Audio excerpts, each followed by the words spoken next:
जी अस्सलाम वालेकुम सर। अज मैनू ना सुबह सुबह हदीस याद आ रही। वैसे कदी ना कदी कोई ना कोई याद ही आ जाती है कि माँ के कदमां थले जन्नत। ते यह हर औरत का तसवर है ਅਤੇ ਇਹਦੇ ਉੱਤੇ ਬੜੀਆਂ ਨਜ਼ਮਾਂ ਵੀ ਨੇ, ਬਹੁਤ ਪਿਆਰੀਆਂ ਪਿਆਰੀਆਂ ਨਜ਼ਮਾਂ ਨੇ। ਤੇ ਫਿਰ ਮੇਰੇ ਜ਼ਿਹਨ 'ਚ ਇੱਕ ਹੋਰ ਹਦੀਸ ਆਈ ਹੈ ਕਿ ਅੱਲਾਹ ਤਾਲਾ ਦੇ ਰਸੂਲ ਯਾਨੀ ਨਬੀ ਕਰੀਮ ਸੱਲੱਲਾਹੁ ਅਲੈहि ਵਸੱਲਮ ਨੇ ਇਹ ਵੀ ਫਰਮਾਇਆ कि अगर मैं एक औरत को कहता कि मेरे बाद अगर किसी सजदा करे ना तो वो अपने खावन करे है ना। हालांकि सजदे का हुक्म तो नहीं, वैसे वो मिसाल उन्होंने दी है कि वो इन्नी ताबेदारी करनी है ना। तो मैं क्या यार, मैं कई माशरे च ऐसियां औरतां देखियां ने, अपनी जिंदगी दे दिक्खियां ने, उन्होंने थले दे कदमां थले जन्नत का जिक्र है ना। तो मैं जो बज़ाहिर अपनी अख नाल वेखदे हां अपने माशरे दे विच बहुत सारिया औरतां ने, साडा दरअसल सोशल मीडिया नाल राबता है ना, उस वजह तो उन्होंने पैरों थले जुत्ती भी नहीं होंदी। कि वजह की है? ਉਹਦੀ वजह है कि ਉਹਨਾਂ ਪਹਿਲੇ ਹਦੀਸ ਤੇ ਅਮਲ ਨਹੀਂ ਕੀਤਾ ਕਿ ਔਰਤ ਨੂੰ ਅਗਰ ਮਤਲਬ ਕਿ ਅਤਾਤ ਦੇ ਮਾਮਲੇ ਦੇ ਵਿੱਚ ਅਗਰ ਉਹਦਾ ਖਾਵਨ ਨੂੰ ਜੇ ਮੈਂ ਹੁਕਮ ਦਿੰਦਾ ਤੇ ਆਪਣੇ ਬਾਅਦ ਕਿ ਆਪਣੇ ਖਾਵਨ ਨੂੰ ਸਜਦਾ ਕਰ, ਉਹ ਕੰਮ ਮੇਰੇ ਨਾਲ ਨਹੀਂ ਕਰਦੀਆਂ ਜਿਨ੍ਹਾਂ ਔਰਤਾਂ ਨੂੰ ਅਸੀਂ ਇਸ ਦੁਨੀਆ ਤੇ ਰੁਲਦੇ ਵੇਖਦੇ ਹਾਂ। ਉਹਦੀ ਵਜ੍ਹਾ ਕੀ ਹੈ? ਉਹ ਦੱਸਦੀਆਂ ਨੇ, ਆਪਣੇ ਬੱਚਿਆਂ ਨੂੰ ਦੱਸਦੀਆਂ, ਮਾਂ ਹੈ, ਮਾਂ ਸਭ ਕੁਛ ਹੈ, ਮਾਮੇ ਸਭ ਕੁਛ ਨੇ, ਉਹ ਤੇ ਚੰਦਾ ਮਾਮੂ ਵੀ ਨਹੀਂ ਆਣਾ, ਤੇ ਤਾਇਆ ਵੀ ਭੈੜਾ ਜੇ, ਚਾਚਾ ਵੀ ਭੈੜਾ, ਤੇ ਇਹ ਜਿਹੜਾ ਨਾ ਬਾਕੀ ਜੋ ਵੀ ਸੂਰਤ ਹਾਲ ਹੈ। ਤੇ ਉਹਨਾਂ ਨੇ ਜ਼ਿੰਦਗੀ ਦੇ ਵਿੱਚ ਕਦੀ ਕੋਈ ਬੁਰਾਈ ਵੀ ਕੀਤੀ ਹੋਏਗੀ ਨਾ ਤੇ ਉਹ ਆਪਣੇ ਦਾਦਕਿਆਂ ਦੀ ਕਰ ਲੈਣਗੇ ਤੇ ਨਾਨਕਿਆਂ ਦੀ ਨਹੀਂ। ਨਾਨਕੇ ਸਾਰੇ ਹੀਰੇ ਜਵਾਹਰਾਤ ਉਹਨਾਂ ਨੂੰ ਲੱਗੇ ਹੋਣਗੇ, ਮਾਮੇ ਜਾਂਦੇ ਵੀ ਹੋਣਗੇ ਨਾ ਤੇ ਉਹ ਹੀਰੇ ਨੇ ਨਾ, ਉਹ ਸਾਰੇ ਕੋਈ ਨਸ਼ਈ ਹੋਏਗਾ, ਭੰਗੀ ਹੋਏਗਾ, ਚਰਸੀ ਹੋਏਗਾ ਨਾ, ਤੇ ਉਹ ਫਿਰ ਵੀ ਮਾਮੂ, ਚੰਦਾ ਮਾਮੂ ਆ ਗਏ, ਚੰਦਾ ਮਾਮੂ ਹੈ ਨਾ। ਤੇ ਉਹ ਚੰਦਾ ਚਾਚਾ ਵੀ ਹੋ ਸਕਦਾ, ਮੇਰੇ ਚਾਚਾ ਤਾਇਆ ਵੀ ਹੋ ਸਕਦਾ ਹੈ ਨਾ। ਤੇ ਉਹ ਜਿੰਨੇ ਮਰਜ਼ੀ ਕੋਈ ਵੀ ਇਹਸਾਨ ਕਰੇ, ਜੋ ਮਰਜ਼ੀ ਪਿਆਰ ਕਰੇ, ਮੁਹੱਬਤ ਕਰੇ, ਮਗਰ ਬੱਚਿਆਂ ਦੇ ਦਿਲ ਦੇ ਵਿੱਚ ਜਿਹੜਾ ਕੁੱਟ ਕੇ ਉਹ ਪਾਇਆ ਹੁੰਦਾ ਹੈ।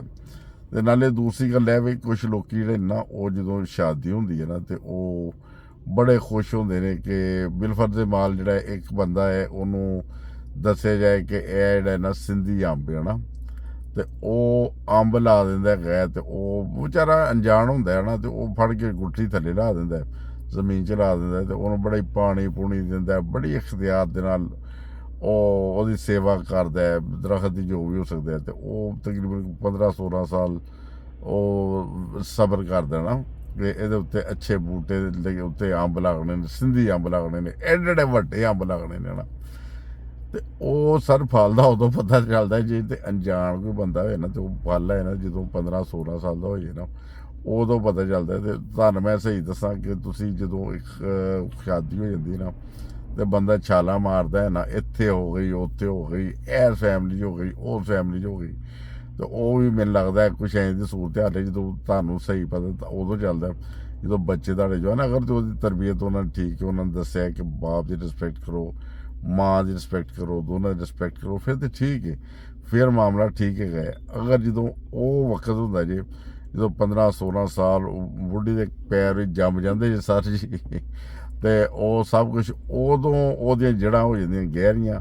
ਇੱਥੋਂ ਤੱਕ ਕਈ ਦਫਾ ਬੰਦਿਆਂ ਨੇ ਆਪਣੀ ਜਾਇਦਾਦਾਂ ਸਾਜਦਾਦਾਂ ਸਭ ਕੁਛ ਵੀ ਉਹਦੇ ਨਾਮ ਲਾਇਆ ਹੁੰਦਾ ਹੈ, ਤੇ ਗੱਡੀਆਂ ਕਾਰਾਂ ਸਭ ਕੁਛ, ਤੇ ਉਹ ਪੰਜੇ ਉਹਦੇ ਸਹੀ ਤਰ੍ਹਾਂ ਗੱਡੇ ਜਾਂਦੇ ਨਾ, ਉਦੋਂ ਕਈ ਦਫਾ ਉਹਦਾ ਰੰਗ ਹੁੰਦਾ। ਤੇ ਮੈਂ ਸਿਰਫ ਮੇਰੀ ਸਿਰਫ ਵੀਡੀਓ ਬਣਾਉਣ ਦਾ ਮਕਸਦ ਹੈ ਕਿ ਇੱਕ ਉਹ ਜਿਹੜੀ ਹਦੀਸ ਹੈ ਨਾ ਕਿ ਜਿਹੜੀ ਨਬੀ ਕਰੀਮ ਸੱਲੱਲਾਹੁ ਅਲੈहि ਵਸੱਲਮ ਦੀ ਹਦੀਸ ਸੀ ਕਿ ਅਗਰ ਮੈਂ ਇੱਕ ਔਰਤ ਨੂੰ ਕਹਿੰਦਾ ਕਿ ਤੂੰ ਸਜਦਾ ਕਰ ਤੇ ਆਪਣੇ ਬਾਅਦ ਸਿਰਫ ਆਪਣੇ ਖਾਵਨ ਨੂੰ ਕਰਨ ਦਾ ਉਹਨੂੰ ਹੁਕਮ ਦਿੰਦਾ, ਤੇ ਇੱਕ ਉਹ ਤੇ ਇੱਕ ਜਿਹੜੀ ਹਦੀਸ ਸੀ ਨਾ ਇਹਦੇ ਵਿੱਚ ਜਿਹੜਾ ਕਿ ਅਸੀਂ ਮਤਲਬ ਕਿ ਉਹ ਜਿਹੜੀ ਹੈਗੀ ਦੂਸਰੀ ਕਿ ਉਹ ਮਾਂ ਦੇ ਕਦਮਾਂ ਥੱਲੇ ਜੰਨਤ ਹੈ।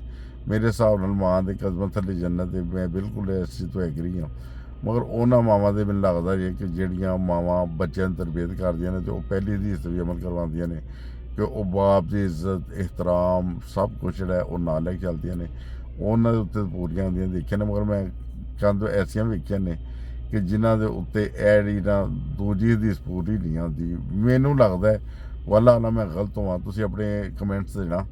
ਅਗਰ ਕੋਈ ਸੁਣੇਗਾ ਤੇ ਉਹਨਾਂ ਦੋਸਤਾਂ ਨੂੰ ਇਹੀ ਦਰਖਾਸਤ ਹੈ ਕਿ ਤੁਸੀਂ ਆਪਣੀ ਰਾਏ ਜ਼ਰੂਰ ਦੇਣਾ कि मैं दूसरी हदीस जी है कि मतलब कि वो पूरी तादी नहीं कि दफा होंदी देखता कि वो बज़ाहिर इस दुनिया के अल्लाह ताला और रहमान है, रहम करने वाला है, उत्ते जाके बच सकता है, सब नूं बच सकता है, मगर इस दुनिया के मैं पूरी होंदी क्यों नहीं देखता, उसकी वजह की है। मैनूं तो लगता है कि वो शायद पहली हदीस पहले वे, जो पहली हदीस पता नहीं पहले वे या बाद चों जैसा भी हैगी है, पर वो भी हदीस उत्ते अमल करदियां होण ते फिर तो सही है।